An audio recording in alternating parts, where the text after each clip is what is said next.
అసలు knee replacement surgery, మోకాళ్ళ నొప్పులు, ఎలా కూర్చోాలి, ఎలా నిలబడాలి, ఎలాంటి సిట్టింగ్ పోస్చర్స్ ఉండాలి, పడుకునేటప్పుడు దిండేం పెట్టుకోవాలి. డాక్టర్స్ దగ్గరికి వెళ్ళినప్పుడు వాళ్ళు మోకాళ్ళ నొప్పి చెప్తా ఉంటారు, ఎక్స్రేలు తీస్తాం, ఎంఆర్ఐలు తీస్తాం, అన్ని తీసినా నీ జాయింట్ నార్మల్గా ఉంటుంది. ఇవన్నీ అయిన తర్వాత once we go and take an x-ray, hip x-ray కానీ తీస్తే అప్పుడు మనకు కనపడతా ఉండదు, హిప్ ఆల్రెడీ అరిగిపోతూ ఉంటుంది. ఇండియన్ టాయిలెట్స్లో మనకి తెలియదు కానీ చాలామంది పక్కన ఉన్న పైపునో లేకపోతే గోడనో పట్టుకొని కూర్చొని ఉంటారు. ఎందుకంటే తొంటి నొప్పి అనేది యూజువల్గా ఎందుకు వస్తుంది? కోవిడ్కి ఎవాస్కులర్ నెక్రోసిస్కి ఏంటి సంబంధం అని చూస్తే, ఇంకా 4th స్టేజ్కి వెళ్ళిపోయింది అని అంటే ఇంకా మనం సర్జరీయే మ్యాండేటరీ అని అట్లా నీ రీప్లేస్మెంట్కి ఎట్లయితే చెప్తారో హిప్లో కూడా మనం అలాగే డిమాక్రేట్ చేయొచ్చు. ఒక రకంగా నడుచుకుంటా 2 హిప్స్ పోయి 100% రీప్లేస్మెంటే చేయాలి. ఫస్ట్ విరిగేది హిప్ జాయింటే. అంటే ఒక్కొక్కసారి అనిపిస్తూ ఉంటుంది, ఒక పాయింట్ గురించే మాట్లాడతారా, ఇంకా వేరేవి ఇంపార్టెన్స్ ఎందుకు ఇవ్వం మనం? అసలు నీ రీప్లేస్మెంట్ సర్జరీ, మోకాళ్ళ నొప్పులు, ఎలా కూర్చోాలి, ఎలా నిలబడాలి, ఎలాంటి సిట్టింగ్ పోస్చర్స్ ఉండాలి, పడుకునేటప్పుడు దిండేం పెట్టుకోవాలి, ఇన్ని రకాలుగా మోకాళ్ళ గురించి ఒక అవగాహన ఉంటుంది. టు బీ వెరీ ఆనెస్ట్, ఇవి తింటే మోకాళ్ళలో గుజ్జు కూడా ఫామ్ అవుతుంది అని కూడా చెప్పే యూట్యూబ్ వీడియోలు ఉన్నాయి. కానీ అసలు మోస్ట్ ఇంపార్టెంట్ ఇంకొక జాయింట్ గురించి, లైక్ హిప్ జాయింట్ గురించి మాట్లాడుకునేది చాలా తక్కువ అనిపించిన నేపథ్యంలో ఈ ఇంటర్వ్యూలో ఎస్పెషల్లీ హిప్ జాయింట్ గురించి, హిప్ జాయింట్ రీప్లేస్మెంట్ గురించి, హిప్ జాయింట్ హెల్త్ గురించి ఇంకాస్త డీటెయిల్గా మాట్లాడితే బాగుంటుందని అనిపిస్తుంది. అండ్ దీనికి సంబంధించి మనతో మాట్లాడడానికి డాక్టర్ నరేంద్ర రెడ్డి గారు ఉన్నారు, chief joint replacement surgeon from Sai Bhaskara hospitals, Guntur. Doctor గారిని అడిగి మాట్లాడదాం. సార్ నమస్తే, ఎలా ఉన్నారు సార్? గుడ్ సార్, ఈ హిప్ జాయింట్ గురించి బేసిక్ ఎనాటమీ మాట్లాడి అప్పుడు will get in to the subject sir. ఎందుకు అడుగుతున్నానంటే మోకాళ్ళ గురించి వచ్చిన అవగాహన ఎందుకో హిప్ జాయింట్ గురించి జనాలు తక్కువ మాట్లాడతారేమో, కానీ దాని గురించి కూడా బాధపడే వాళ్ళు చాలామందే ఉంటారు. కూర్చోవాలన్నా నిలబడాలన్నా that is one of the most important joints I feel. So ఏం చెప్తారు సార్? బాడీలో ఉన్న జాయింట్స్ని బేసిక్ క్లాసిఫికేషన్ చేసుకుంటే small joints, big joints. Small joints అంటే చేతులు, వేళ్ళు, వాటికుండే జాయింట్స్. సో బిగ్ జాయింట్స్ చూసినట్లయితే తొంటి, మోకాలు, మోచెయ్యి, భుజం, ఇవన్నీ బిగ్ జాయింట్స్. అందులో కూడా మీరు డిఫైన్ చేసుకున్నట్లయితే బరువు మోసే జాయింట్స్, బరువు మోయని జాయింట్స్. భుజము, మోచెయ్యి చూసినట్లయితే అవి బరువు మోయవు, నడకలో వాటి అవసరం లేదు. మనిషి నడుస్తూ ఉండాలంటే major joints hip joint and knee joint. So తొంటి, మోకాలు, ఈ రెండు మనిషి యొక్క కదలికకి చాలా అవసరమైంది. జంతువుల్లో చూస్తే 4 కాళ్ళ మీద నడుస్తాయి కాబట్టి వెయిట్ డిస్ట్రిబ్యూషన్ డిఫరెంట్గా ఉంటుంది. ఎప్పుడైతే మానవుడు నిటారుగా నిలబడి నడవటం స్టార్ట్ చేశాడో అప్పుడు వెయిట్ బేరింగ్ జాయింట్స్ యొక్క ప్రాముఖ్యత పెరుగుతూ వచ్చింది. ఎక్కువగా వాడే జాయింట్స్ కాబట్టి ప్రాబ్లమ్స్ కూడా ఆ జాయింట్స్లోనే వస్తూ ఉంటాయి. మనం ఇండియాలో పుట్టాం కాబట్టి, ఏషియాలో ఉన్నాం కాబట్టి మన ప్రాబ్లమ్స్ అన్నీ 90% మోకాళ్ళకు సంబంధించిన ప్రాబ్లమ్సే ఉంటాయి. అదే మీరు కానీ యూరోప్లో కానీ అమెరికాలో కానీ అలా పుట్టుంటే హిప్, తొంటి ప్రాబ్లమ్స్ ఎక్కువగా ఉంటాయి. This is called the racial difference. ఒక్కొక్క రేస్లో, ఒక్కొక్క ఒక్కొక్క జనాల్లో కూడా ఒక్కొక్క పార్ట్ ఆఫ్ ద వరల్డ్లో ఉన్న వాళ్ళలో ఒక్కొక్క టెండెన్సీ ఎక్కువగా ఉంటుంది. నీ రీప్లేస్మెంట్ ఆపరేషన్స్ సౌత్ ఏషియాలో జరిగినట్టు అమెరికా, యూరోప్లో జరగవు. హిప్ ఆపరేషన్స్ అక్కడ జరిగినట్టు ఇక్కడ జరగవు. ఏంటి మనం డిఫరెన్స్ చూసినట్లయితే మన ప్రదేశాలన్నింటిలో కూడా మోకాళ్ళ మీద బరువు పడే పనులు ఎక్కువగా చేస్తుంటాం. కింద కూర్చోవటం, మోకాళ్ళ మీద కూర్చోవటం, బాచిపట్లు వేసి కూర్చోవటం, ఇవన్నీ చూస్తూ ఉంటాం. మీరు ఎప్పుడైనా కానీ ఫారినర్స్ ఎవరు కూడా బాచిపట్లు వేసి కూర్చోవటం వాళ్ళని ఎప్పుడు మీరు చూసుంటారు. ఎప్పుడు కూడా కింద కూర్చొని భోజనం చేయడం వాళ్ళని ఎప్పుడు చూసుంటారు. మీరు ఎప్పుడన్నా తెల్లవాళ్ళని ఇంటి బయట కూర్చొని కింద కూర్చొని బట్టలు ఉతకడం చూసుంటారు. So what all they do, వాళ్ళంతా స్టాండింగ్ పొజిషన్లో. కానీ ఈవెన్ గుళ్ళోకి వెళ్తే మనం కంపల్సరీగా చెప్పులు విడిచేసి కింద కూర్చోవడానికి ప్రయత్నం చేస్తుంటాం. వాళ్ళు చర్చికి వెళ్ళినా కూడా they have their own chairs, stools. ఎక్కడ దేవుడి దగ్గరికి వెళ్ళినా కూడా కింద కూర్చోవడం అనేది కల్చర్లో లేదు. So there cultural differences, racial differences ఉండటం మూలంగా ఈ తొంటి యొక్క ప్రాముఖ్యత మనకి ఇక్కడ కొంచెం తక్కువ తక్కువగా ఉంది. కంపారిటివ్లీ. కానీ తొంటి ఇంపార్టెన్స్ ఎప్పుడు తెలుస్తుందంటే ఒక 70 ఏళ్ళ తర్వాత బాత్రూంలో జారి పడతారు. కామన్గా వింటారు, మా మామగారు పడ్డారు తొంటి ఇరిగింది అని. మా ఇంట్లోనే ఒక ఎగ్జాంపుల్ సార్. అంటే ఇరగటం కామను, అరగటం తక్కువ. మోకాల్లో అరగటం ఎక్కువ, ఇరగటంతో పాటు అరగటం ఎక్కువ. మోకాల్లో తొంటిలో విరగటం ఎక్కువ, అరగటం తక్కువ. సో అందుకని మనం ఏం చూస్తుంటామంటే తొంటిలో వచ్చే ప్రాబ్లమ్స్ని చాలాసార్లు ఐడెంటిఫై చేయలేము. కామన్గా చెప్తారు సడుగులో నొప్పి వచ్చింది, గజ్జల్లో నొప్పి వచ్చింది, బ్యాక్ పెయిన్ వచ్చింది, బ్యాక్ పెయిన్ వచ్చింది, బ్యాక్ పెయిన్ వచ్చింది అంటారు. మీరు కోసం మక్కెలో నొప్పి వచ్చింది అంటారు. ఇవన్నీ కామన్ టెర్మినాలజీ వాడేది. అంటే అది తొంటిలోంచి వస్తుంది అని కూడా ఐడెంటిఫై చేయకుండా మోస్ట్ ఆఫ్ ద టైం ఇది ఏదో నడువు నొప్పిలే, ఎగ్జాక్ట్లీ సార్, కరెక్ట్, అదేదో బ్యాక్ పెయిన్లే, అది బ్యాక్ పెయిన్ మూలంగా వస్తుందిలే. Most of the time back pain hip pain రెండు కలిసి ఉండటం మూలంగా అలా అనుకుంటాం. డిఫరెన్సియేషన్ కూడా కష్టంగా అర్థం ఉంటుంది. కాదు. అన్లెస్ మీరు ఇండియన్ టాయిలెట్స్ వాడుతుంటే తప్పిస్తే. ఎప్పుడైతే దాంట్లో కూర్చోవడం కష్టంగా ఉండి కాళ్ళు మడవటం కష్టమై దగ్గరికి రాకపోతే అనిపిస్తూ ఉంటుంది. ఏదైనా సపోర్ట్ పట్టుకొని టాయిలెట్లో కూర్చోవాలి అన్న పరిస్థితి వచ్చిందంటే hip is not cooperating with. రెండోది మనం చూసినట్లయితే ఈ హిప్పు, ఈ తొంటి నొప్పి ఆశ్చర్యకరంగా మోకాల్లో వస్తుంది. That is called referred pain. అంటే తొంటిలో ఒక ప్రాబ్లం ఉంటే మోకాలు నొప్పి వస్తుంది. సో చాలాసార్లు మనం చూస్తుంటాం డాక్టర్స్ దగ్గరికి వెళ్ళినప్పుడు వాళ్ళు మోకాలు నొప్పి చెప్తూ ఉంటారు, ఎక్స్రేలు తీస్తాం, ఎంఆర్ఐలు తీస్తాం, అన్ని తీసినా నీ జాయింట్ నార్మల్గా ఉంటుంది. ఇవన్నీ అయిన తర్వాత once we go and take an x-ray, hip x-ray కానీ తీస్తే అప్పుడు మనకు కనపడతా ఉంటుంది, ఓ హిప్ ఆల్రెడీ అరిగిపోతూ ఉంది, హిప్ పెయిన్ నీలో వస్తూ ఉంది. సో ఈ కన్ఫ్యూజ్డ్ స్టేట్ ఆఫ్ డయాగ్నోసిస్ మూలంగా హిప్ గురించి మనం తెలుసుకునేటప్పటికే కొంచెం డిలేడ్గా వస్తూ ఉంటాయి. ఎప్పుడైతే మీరు కాలు మీద కాలు వేసుకొని కూర్చోవడానికి కష్టపడుతున్నారో, కాలు మీద కాలు వేయాలంటే మీరే ఎత్తి పెట్టుకొని వేసుకొని దగ్గరగా పెట్టుకుంటున్నారో, ఎప్పుడైనా ఇంట్లో ప్యాంట్ వేసుకోవాలంటే ఒక కాలు ఎత్తి ఇంకో కాలు పెట్టలేకపోతున్నారో, ఎప్పుడైతే సాక్స్ వేసుకోవాలంటే మీరు వంగి సాక్స్ వేసుకుంటుంటే మీకు గజ్జల్లో నొప్పి రావటం వస్తుందో, ఈ కామన్ సిమ్టమ్స్ ఎప్పుడైతే వస్తున్నాయో అప్పుడే వాళ్ళకి డిఫరెన్స్ తెలుస్తూ ఉంటుంది. మీరు చాలామంది అడగండి కాలు మీద కాలు వేసుకోలేరు, ఎందుకంటే వాళ్ళకి ఆల్రెడీ ఎగ్జిస్టింగ్ హిప్ ప్రాబ్లమ్స్ ఉంటాయి, వాళ్ళు ఐడెంటిఫై చేయలేరు. ఇండియన్ టాయిలెట్స్లో మనకి తెలియదు కానీ చాలామంది పక్కన ఉన్న పైపునో లేకపోతే గోడనో పట్టుకొని కూర్చొని ఉంటారు, ఎందుకంటే ఈ వంకవు.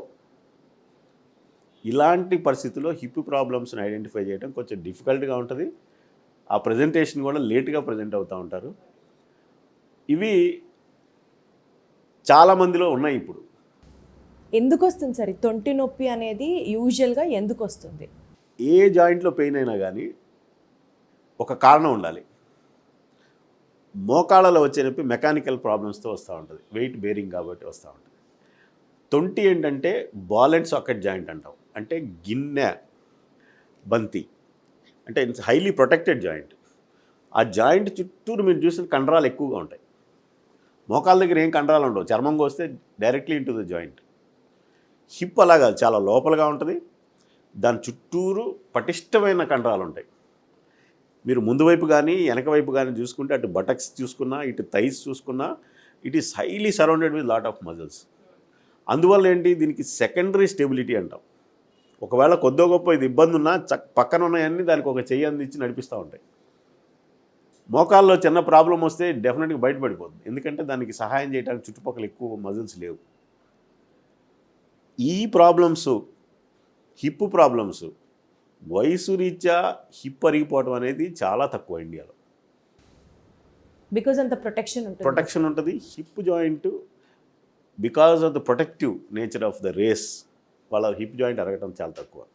కానీ యంగ్ పీపుల్లో చాలా ఎక్కువగా చూస్తూ ఉంటాం, especially conditions like rheumatoid arthritis, conditions like gout, conditions like previous tuberculosis, conditions like avascular necrosis. అంటే కారణం లేకుండా ఎందుకు అరిగిపోతుందో తెలియకుండా అరిగిపోవడాన్ని ఏవాస్కులర్ నెక్రోసిస్ అంటాం. అంటే రక్త ప్రసారం తక్కువైపోయి, బంతి మెత్తబడిపోయి, షేప్ పోయి, గిన్నె యొక్క షేపును కూడా ఆల్టర్ చేసుకుంటా ఆ రెండింటి మధ్య అరుగుదల డెవలప్ చేసే కండిషను ఏవాస్కులర్ నెక్రోసిస్. ఎస్పెషల్లీ ఇప్పుడు కోవిడ్ వచ్చిన తర్వాత చాలామంది యంగ్స్టర్స్లో ఎవరైతే హాస్పిటలైజ్ అయ్యారు కానీ ఎవరైతే స్టెరాయిడ్ ట్రీట్మెంట్స్ తీసుకున్నారో వాళ్ళలో ఏవాస్కులర్ నెక్రోసిస్ ఎక్కువగా చూస్తున్నాం. కోవిడ్కి ఏవాస్కులర్ నెక్రోసిస్కి ఏంటి సంబంధం అని చూస్తే కోవిడ్ వచ్చిన వాళ్ళందరికీ ఏవాస్కులర్ నెక్రోసిస్ రాదు. ఏవాస్కులర్ నెక్రోసిస్ రావడానికి steroid is one of the cause. వాటి మూలంగా రక్తనాళాల్లో చివర ఉన్న రక్తనాళాలు బ్లాక్ అయితే బ్లడ్ సప్లై తగ్గిపోయి బాల్ మెత్తబడిపోయి వచ్చేదే ఏవాస్కులర్ నెక్రోసిస్. సో యంగ్ పీపుల్లో ఎవరిలో అయితే బ్రెడ్ విన్నర్స్ ఉంటారు, ఆ ఫ్యామిలీ కోసం వాళ్ళు కష్టపడుతూ ఉంటారు. యంగ్ పీపుల్ ఇప్పుడిప్పుడే అసలు పెళ్ళి కాక ముందే 2 హిప్స్లో ప్రాబ్లం ఉన్న వాళ్ళని చాలా ఎక్కువ మంది చూస్తున్నాం ఇప్పుడు. ఇమాజిన్ యంగ్ పర్సన్ ఒక రకంగా నడుచుకుంటా 2 హిప్స్ పోయి 100% రీప్లేస్మెంటే చేయాలి, వేరే ట్రీట్మెంట్ లేనటువంటి కండిషన్స్లో ల్యాండ్ అవుతూ ఉన్నారు. సో ఇవన్నీ కారణాలు చూసినట్లయితే హిప్పులో ఆర్థరైటిస్ డెవలప్ చేయడానికి ఇవన్నీ కారణాలు ఉన్నాయి. సరే, ఇప్పుడు హిప్ రీప్లేస్మెంట్ సర్జరీ కూడా నీ రీప్లేస్మెంట్ లాగా స్టేజెస్ ఉంటాయి. ఒక స్టేజ్, సెకండ్ స్టేజ్ వరకు మనం ఈ పిఆర్పి లాంటివి చేయొచ్చు, పెయిన్ మేనేజ్మెంట్ చేయొచ్చు. ఇంకా 4th స్టేజ్కి వెళ్ళిపోయింది అని అంటే ఇంకా మనం సర్జరీయే మ్యాండేటరీ అని అట్లా నీ రీప్లేస్మెంట్కి ఎట్లయితే చెప్తారో హిప్లో కూడా మనం అలాగే డిమార్క్రేట్ చేయొచ్చా? హిప్ అనేది మీరు క్లాసికల్గా ఉంటుందండి. మనిషి నడిచేటప్పుడు ఒక రకంగా కుంటుతూ ఉంటారు. యంగ్ పీపుల్, మీరు వయసు పెరిగిన వాళ్ళు కుంటుతాం అంటే మోకాళ్ళు అరిగిపోయో రకరకాల విధంగా కుంటుతూ ఉంటారు. యంగ్ పర్సన్, ఒక 25 ఇయర్స్ ఉన్న పర్సన్ సడన్గా నడిచేటప్పుడు ఒక రకమైన నడకలో వేరియేషన్ వస్తూ ఉంటుంది. That is called limping, antalgic gait అంటాం. అంటే నొప్పి వస్తుంది కాబట్టి ఆ కాలు మీద బరువు ఎక్కువసేపు పెట్టకుండా టక్కని తీసేస్తూ ఉంటారు. అటువంటి పరిస్థితుల్లో మనకి ప్రజెంట్ అవుతూ ఉంటారు. ఎవరైతే నైట్ పెయిన్, రాత్రి నిద్రలో కూడా పడుకుంటే కూడా నొప్పిగా ఉందో, night pains and rest pain, కూర్చొని ఉన్నా కూడా నొప్పి ఉంటాం, ఈ 2 వచ్చే వరకు వాళ్ళకి ఆపరేషన్ అనేది అవసరం లేదు. తిరుగుతూ ఉండొచ్చు, కొద్ది గొప్ప నొప్పిగా ఉన్నా కూడా, కొంచెం కుంటుతూ ఉన్నా కూడా వాళ్ళు మేనేజ్ చేసుకోవచ్చు. ఎప్పుడైతే ఈ 2 కుదరవో, ఎప్పుడైతే ఈ పెయిన్ ఎక్కువైపోతుందో ఆ స్టేజ్లోనే రీప్లేస్మెంట్కి రమ్మంటాం. ఇప్పుడు నేను చెప్పిన అన్ని కండిషన్స్లో the final treatment is hip replacement. Medical management, pain killers వాడుకోవటం, నడిచినంతకాలం నడవటం, నా వల్ల కావట్లేదు, ఇక నా లైఫ్ స్టైల్ కష్టంగా ఉంది అన్న రోజు మాత్రమే రీప్లేస్మెంట్ సర్జరీలోకి వెళ్తాం. ఇది ఏజ్ రిలేటెడా సార్? అంటే ఇంకా నా వల్ల కావట్లేదు అనుకునే స్టేజ్ యంగ్స్టర్స్లో కూడా మనం చూస్తాము. 100%. డిసీజ్ స్టార్ట్ అయిన తర్వాత ఒకసారి ఫస్ట్ టైం మనం కుంటడం స్టార్ట్ చేసినప్పటి నుంచి ఆపరేషన్కి వెళ్ళే టైం వరకు కొంతమందికి 5 ఏళ్ళు ఉంటుంది, కొంతమందికి 2 ఏళ్ళు ఉంటుంది, కొంతమందికి 6 నెలలే ఉంటుంది. So they can reach that stage irrespective. ఎవరు ఫాస్ట్గా సర్జరీకి వస్తారు, ఎవరు లేట్గా సర్జరీకి వస్తారు అనేది it's only decide by God. దేవుడు నిర్ణయిస్తాడు ఇతను ఎర్లీగా సర్జరీకి పోతాడో లేకపోతే లేట్గా వెళ్తాడో, అంతే తప్పితే మానవ మాత్రంగా మనం డిసైడే చేయలేం. దీన్ని కూడా మనం ప్రొటెక్ట్ చేసుకోవాలి అని అంటే పోస్టరల్ చేంజెస్ కానీ, లేకపోతే ఎవ్రీడే పెయిన్ వచ్చింది అని అన్నప్పుడు మనం ఇప్పుడు చెప్తారు కదా సార్, కొన్ని ఎక్సర్సైజెస్, ఫిజియోథెరపీ ఎక్సర్సైజెస్ మనం ఇంట్లో చేసుకుంటే కండరాలు కొంచెం స్ట్రాంగ్ అవుతాయి, నొప్పి తగ్గుతుంది, ఇట్లాంటివి ఏమన్నా మనం మేనేజ్మెంట్ చేసుకోవచ్చా? ఎప్పుడైనా ఒక జాయింట్ని హెల్తీగా మెయింటైన్ చేయాలంటే దాని చుట్టూ ఉన్న కండరాలను బలపరుచుకోవడం ఎనీ జాయింట్కి కామన్ ఫిలాసఫీ.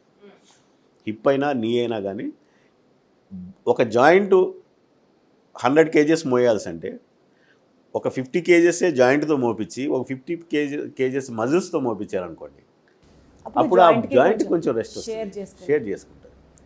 సో ఆ షేరింగ్ కోసమే ఈ మజిల్స్ని డెవలప్ చేయమంటాం మనం. ఎప్పుడైతే ఆ మజిల్స్ స్ట్రాంగ్గా ఉంటాయో ఇతను కొంత ఎక్కువ రోజుల పాటు ఆ నొప్పితో మేనేజ్ చేయగలుగుతారు. So every time keeping the muscles around a joint is the secret that it prolong చేయడానికి పనికొస్తుంది. ఇక్కడ సర్జరీకి ఎందుకు వెళ్తున్నామంటే రక్త ప్రసారం లేకపోవటం మూలంగా పొలాల్లో చూడండి, చివరి పొలాలకి నీళ్ళు అందవు, అంటే కాలంలోంచి నీళ్ళు వెళ్ళవు ముందుకి. ఎప్పుడైతే ఆ నీరు అందదో ఆ వెనక పొలాలు ఎండిపోతాయి, ముందు హెల్దీగానే ఉంటాయి. ఇట్లాంటిదే ఎవాస్కులర్ నెక్రోసిస్. ఎండాట్రీస్ ఆ చివరున్న ఆ పొలంకి ఈ రక్తం అందట్లేదు, ఆటోమేటిక్గా ఆ పొలం అంతా డ్యామేజ్ అయిపోతుంది. The same thing happening in the hip. ఎక్కడైతే బ్లాక్ ఉంటుందో ఆ బ్లాక్ నుంచి ముందుకెళ్ళే ప్రదేశంలో ఉన్న ఎముకంతా మెత్తబడిపోయి డెడ్ బోన్ అయిపోయి షేప్ ఆల్టర్ అయిపోయి, ఇమాజిన్ ఒక మంచి రౌండ్గా ఉండేది గిన్నె కప్పు తిరుగుతుంటే ఎక్కువ కాలం ఉంటుంది. ఒక ఎగుడు దిగుడు ఉన్న సర్ఫేసు ఒక మెత్తటి దాని మీద తిరుగుతుంది అనుకోండి, దాన్ని డ్యామేజ్ చేస్తుంది, ఇది డ్యామేజ్ అవుతాం. So this is what happens. కానీ సార్, ఏజ్డ్ పీపుల్లో యూజువల్ ఇందాక మీరు అన్నట్లు ఇంట్లో పెద్దవాళ్ళు పడితే ఫస్ట్ విరిగేది హిప్ జాయింటే. అంటే ఎందుకు అది పెద్దవాళ్ళలోనే ఆ టెండెన్సీ ఎక్కువ ఉంటుందా, ఆర్ ఎవరికైనా అంతే రిస్క్ ఉంటుందా అంటారా? పెద్దవాళ్ళు అంటే ఎందుకు చెప్తున్నాం అంటే వయసు పెరిగే కొంది ఆస్టియోపోరోసిస్ అంటాం. ఆస్టియోపోరోసిస్ అంటే ఎముకలు గొల్లబారటం. అలా గొల్లబారినప్పుడు కాల్షియం కంటెంట్ ఏదైతే ఉందో మజిల్లో కొన్ని బోన్స్లో కొన్ని ఇంపార్టెంట్ ప్లేసెస్ ఉంటాయి, వాటిల్లో ఆ స్ట్రెంత్ తగ్గుతూ ఉంటాయి. మీరు ఒకటి చూస్తే తొంటి ఒక మెయిన్ ప్లేసు, చెయ్యి ఎక్కువ మంది ఇట్లా చెయ్యి జారి పడగానే ఇక్కడ ఇరిగిపోతూ ఉంటుంది. So this is called Colles fracture అంటాం. హిప్ ఫ్రాక్చర్, అలాగే షోల్డర్ ఫ్రాక్చర్. ఈ మూడు చాలా కామన్గా పడితే ఇరిగే ఎముకలు పెద్ద వయసులో. ఎందుకు ఇలా జరుగుతుందంటే ఎప్పుడైనా మనం తూలి పడబోతే మనం ఏం చేస్తాం, ఏదో అడుగులేసి దాన్ని బ్యాలెన్స్ చేసుకుంటాం. వయసు పెరిగే కొంది you will not have that balance. రెండోది, మీరు ఒక యంగ్ మ్యాన్ పట్టడానికి ఓల్డ్ పట్టడానికి డిఫరెన్స్ ఏంటంటే పడంగానే మజిల్స్ కాంట్రాక్ట్ అయిపోతాయి. It's a protective phenomena. Muscles ఒకసారి ప్రొటెక్ట్ అవ్వగానే బోన్ని కాపాడతాయి.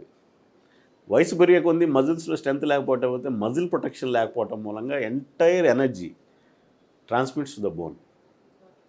ఫిజిక్స్ ఉంది కదా, for every action equal and opposite reaction. మనం భూమి మీద పడ్డప్పుడు ఎంత రియాక్షన్ ఇస్తామో భూమి కూడా అంతే రియాక్షన్ ఇస్తుంది. ఆ రియాక్షన్ మూలంగా ఎక్కువ ఫోర్స్ ట్రాన్స్మిట్ అయినప్పుడు టక్కని ఇరిగిపోతాయి. ఎక్కడైనా వీకెస్ట్ పాయింట్స్ ఉన్నాయంటే తొంటి. అందుకనే బాత్రూంలో చిన్నగా స్లిప్ అయి జారిపడంగానే తొంటి ఫ్రాక్చర్స్ అవుతూ ఉంటాయి. మజిల్ స్ట్రెంత్, బోన్ స్ట్రెంత్ వీక్గా, కాంప్రమైజ్గా, బ్యాలెన్స్ లేకపోయే ఉండే వయసు అది. అందుకనే కామన్గా ఫ్రాక్చర్స్ అవుతూ ఉంటాయి. సో ఇప్పుడు సర్జరీయే ఇంకా దీనికి మార్గం అని అనుకున్నప్పుడు, తొంటి రీప్లేస్మెంట్ సర్జరీకి వెళ్ళినప్పుడు చాలా ప్రైస్ వేరియేషన్స్ ఉంటాయి కదా సార్ మనం వాడే ఇంప్లాంట్స్ మీద. ఏది better and how do we have to select it? This is a commercial world అండి. Everywhere there are options. అసలు మెటీరియల్స్, మెథడ్స్ పక్కన పెడితే ఒక సర్జరీ ఎలా చేయాలో యాక్యురేట్గా చేశారనుకోండి, మీరు ఇర్రెస్పెక్టివ్ ఆఫ్ ఏ మెటీరియల్ వాడినా it will last for long. ఒక అద్భుతమైన మెటీరియల్ వేసి సర్జరీ ప్రొసీజర్ రాంగ్ చేశారనుకోండి, అది కొన్ని రోజులకే పోతుంది. పేషెంట్కి ఎలా తెలుస్తుంది సార్? అందుకనే నేను చెప్తున్నాను, పేషెంట్స్ చాలా కాస్ట్లీ తెప్పించుకుంటే చాలా ఎక్కువ రోజులు వస్తుంది, అది అద్భుతం అని, అది కాదు ఇంపార్టెంట్. ఒక కార్పెంటర్ ఎంత స్కిల్ఫుల్గా, ఒక శిల్పి ఎంత నీట్గా చెక్కుతాడో అంత నీట్గా సర్జరీ చేయగలిగితే, if you can maintain those biomechanical things, surgery will last for long. First clarity అక్కడ ఉండాలి మనకి. Next comes the materials and methods. So development అయ్యే ప్రాసెస్లో చూసినట్లయితే 40 ఏళ్ల క్రితం ఒక మెటీరియల్ ఉంది, 30 ఏళ్ల క్రితం ఉంటుంది, ఈరోజు ఒక మెటీరియల్ ఉందంటే ఇట్స్ అడ్వాన్స్మెంట్స్. ఏ రోజుకి ఆ రోజు దట్ ఈస్ ద బెస్ట్ అని చెప్తున్నారు. ఇప్పుడు వాట్ ఈస్ ద లాంగివిటీ ఏంటి మెయిన్ కావాలి? ఒకటి వేసింది ఎక్కువ రోజులు మన్నాలి. ఎక్కువ రోజులు మన్నాలంటే ఏంటి? ఆ రెండు సర్ఫేసెస్ ఎక్కువ రోజులు పనిచేయాలి. సో ఈ టెక్నాలజీ అంటే ఏంటంటే ఈ సర్ఫేసులు ఏదైతే స్మూత్గా ఉండే సర్ఫేసులు ఏదైతే ఉంటాయో ఈ సర్ఫేసుల్లో మెటలర్జీ పెరిగిన తర్వాత సిరామిక్ అని, కోబాల్ట్ క్రోమ్ అని, ఆక్సినియం అని ఇలా మెటల్స్ పెరుగుతూ వస్తాయి. అంటే ఈ మెటల్స్లో వచ్చిన డిఫరెన్స్ మూలంగా ఎక్కువ కాలం మన్నుతూ ఉన్నాయి. ఎప్పుడైనా సరే ఈ రేర్ మెటల్స్ వాడి ఏదైనా తయారు చేసినప్పుడు వాటి కాస్ట్ డెఫినెట్గా ఎక్కువగానే ఉంటుంది. అందువల్ల లాంగ్ డ్యూరేషన్ పనిచేసేటువంటి సిరామిక్స్, ఆక్సినియం వాడినప్పుడు కాస్ట్ కొంచెం ఎక్కువగా ఉంటుంది. కామన్గా 90% ఆఫ్ పీపుల్ వేయించుకునే కొబాల్ట్ క్రోమ్ చూస్తే కొంచెం తక్కువగా ఉంటుంది రేట్. సో హిప్ రీప్లేస్మెంట్లో ఈ మెటీరియల్స్ గురించి మర్చిపోయి మంచి సర్జరీ చేయించుకుంటే మినిమం గ్యారంటీగా ఒక 20-25 ఇయర్స్ పనిచేస్తుంది. మంచి అంటే పేషెంట్కి ఏమేమి ఫ్యాక్టర్స్ పెట్టుకుంటే అది మంచి సర్జరీ కిందకి అవుతుంది sir? You should select an experienced doctor. You should select a doctor which has got insight into patient. You should select a hospital which can deliver you whatever you want. ఇది ఈ సర్జరీని చాలా orthopaedic surgeons చేయగలుగుతారు. చదువుకొని బయటకు వచ్చిన ప్రతి orthopaedic surgeon మంచి సర్జనే. Everybody tries to do the same surgery. అందరూ ఆ టెక్స్ట్ బుక్లో చదువుకున్నట్టుగానే బయటకు వచ్చిన ప్రతి ఒక్కళ్ళు చేస్తూ ఉంటారు. కానీ few surgeons are popular because of their approach, because of their results, ఆ టెక్నాలజీ, ఆ మైండ్ఫుల్నెస్. మీరైతే మీ దగ్గరికి వచ్చే పేషెంట్స్తో ఎంతసేపు మాట్లాడతారు సార్? అంటే ఇది కూడా చాలా హైపోథెటికల్ క్వశ్చన్. ఓపీ వెయిట్ చేస్తూ ఉంటే బయట మీరు అన్నన్ని గంటలు ఒక పేషెంట్తో మాట్లాడడానికి కుదరకపోవచ్చు. కానీ ఇందాక మీరు అన్నారు చూడండి, a doctor who actually gets the insights from the patient అని. ఆ రిలేషన్ ఎప్పుడు వస్తుందంటే when you can actually talk to the patient very openly and time ఇచ్చి మాట్లాడితే.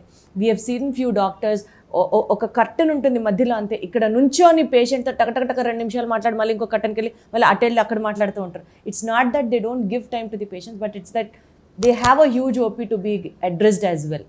మీ దగ్గరికి వచ్చే పేషెంట్స్కి మీరు ఎంత టైం ఇస్తారు సార్?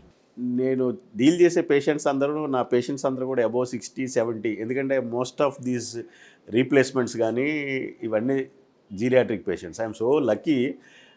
ఒక 20 ఏళ్ల క్రితం చేసిన వాళ్ళు కూడా ఏదో ఊరికే మాట్లాడడానికి వచ్చి వెళ్తూ ఉంటారు.